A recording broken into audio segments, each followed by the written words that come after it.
विराट कोहली के खिलाफ एफआईआर दर्ज। विराट कोहली के रेस्टोरेंट के खिलाफ संगीन इल्जाम। मायानाज भारतीय क्रिकेटर विराट कोहली की जेर मलकियत मशहूर रेस्टोरेंट 18 कम्यून की बेंगलोर में वाक़ई ब्रांच एक बार फिर कानूनी मसाइल का शिकार हो गई।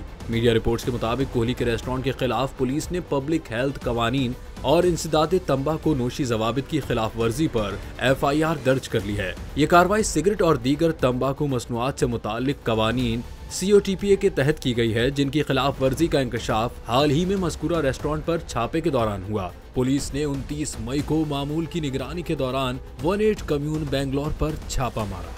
इस दौरान वहां इंसदाद तंबाकू नोशी कानून की खिलाफ वर्जियां सामने आईं, जिनमें खास तौर पर गैर मुख्तसशुदा मकामात पर सिगरेट नोशी की इजाज़त शामिल थी।